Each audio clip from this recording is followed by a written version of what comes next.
तो आइए मेरे प्यारे बच्चों, आप सभी को मेरा नमस्कार। तो मैं हूँ रूबी मिस और आज के क्लास में हम जो है लेखक परिचय से लेकर और उसने कहा था चैप्टर यानी हिंदी के दूसरा चैप्टर जो है उसने कहा था उसका सारांश जो है पढ़ेंगे।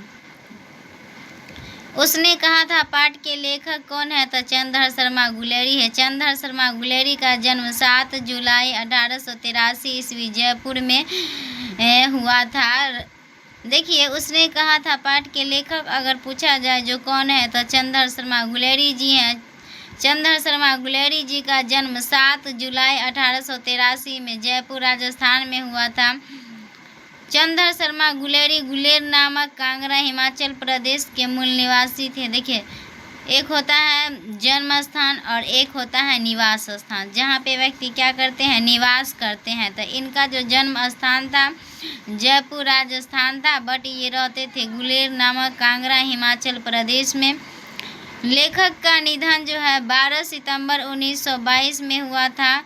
चंद्रधर शर्मा गुलेरी के पिता का नाम पंडित शिवराम था। चंद्रधर शर्मा गुलेरी की कहानियाँ सुखमय जीवन 1911 में लिखा गया था। बुद्ध का कांटा 1911, उसने कहा था 1915 इत्यादि। देखिए, चंद्रधर शर्मा गुलेरी के द्वारा जो है ना मुख्य रूप से 3 कहानी को लिखा गया है। 3 कहानी को लिखा गया है और आप जो है ना याद रखिए, पहला कहानी जो है सुखमय जीवन जो 1911 में लिखा गया है, और दूसरा है बुद्ध का कांटा जो 1911 में प्रकाशित किया गया, और तीसरा है उसने कहा था।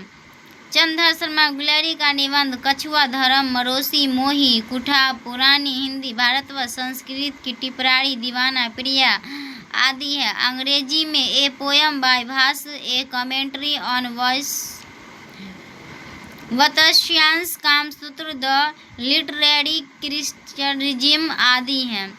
उसने कहा था, देखिए उसने कहा था पाठ के सारांश जो उसने कहा था पाठ का सारांश चंद्रधर शर्मा गुलेरी द्वारा लिखी गई है। उसने कहा था कहानी, यह कहानी 5 खंडों में विभक्त है। अमृतसर के भीड़ बड़े बाजार की से यह कहानी जो है आरंभ होती है, जिसमें 12 वर्ष का एक सिख लड़का और 8 साल की एक सिख लड़की सहयोग वंश मिलते हैं। दोनों का परिचय हुआ। लड़का ने पूछा तेरी कुर्बानी हो गई है, और लड़की धत कहकर भाग गई। यह क्रम कुछ दिनों तक चलता रहा और एक दिन लड़के की अपेक्षा के विरुद्ध लड़की ने कहा हाँ हो गई है। सुनते ही लड़का बहुत उदास हो गया। आगे चलकर वही लड़का इस कहानी का नायक लहना सिंह बन गया। ठीक है दोस्तों,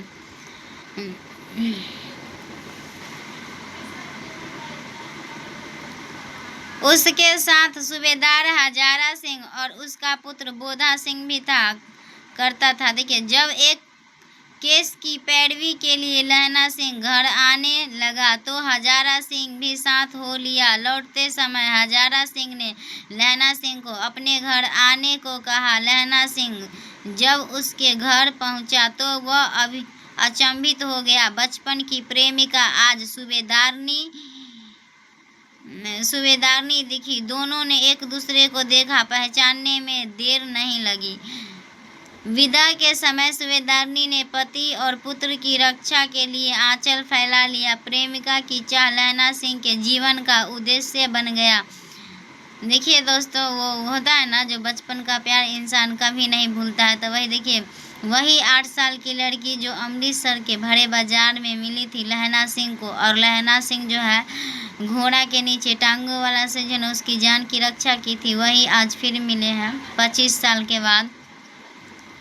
तो फिर वो जो है ना अपने पति और बेटा के लिए लहना सिंह के सामने आंचल फैला के उसकी प्राण की बोल रही है, जो मैं भीख मांग रही हूँ, जिस तरह तुम मेरा रक्षा किया था उसी तरह मेरे बेटे और पति का भी रक्षा करना। बोधा के बीमार पड़ने पर वह कड़ाके के ठंड में भी अपना वस्त्र देकर सुलाते रहा। लहना सिंह यानी बचपन का प्यार निभाते रहा और स्वयं उसकी ड्यूटी करते रहा। एक बार दुश्मन अधिकारी वेश बदलकर उसके खंडक में आ गया। लहना सिंह ने बड़ी बुद्धिमानी के साथ दुश्मनों का मुकाबला किया। इसी क्रम में वह बोधा हजारा आदि घायल हो गए। देह से काफ़ी खून निकलने के बाद भी वह बोधा और हजारा सिंह को पहले अस्पताल भेज दिया। बाद की गाड़ी की प्रतीक्षा वह छटपटाता रहा। प्रेमिका की बात पूरी करने में उसने अपने जान तक दे दी। लहना सिंह जो है ना, यानी बचपन में जो वादा किए थे किनसे, सूबेदारनी से, वो अपने प्राण देकर भी क्या किए, निभाए। इस प्रकार यह कहानी पुरानी होने के बाद भी यह पूर्णतः तरोताज़ा दिखाई पड़ती है। उसने कहा था, तो मेरे प्यारे बच्चों, किसने कहा था? तो उसने कहा था। ठीक है, आज के वीडियो में इतना ही, फिर मिलते हैं नेक्स्ट दिन। जय हिंद, जय भारत।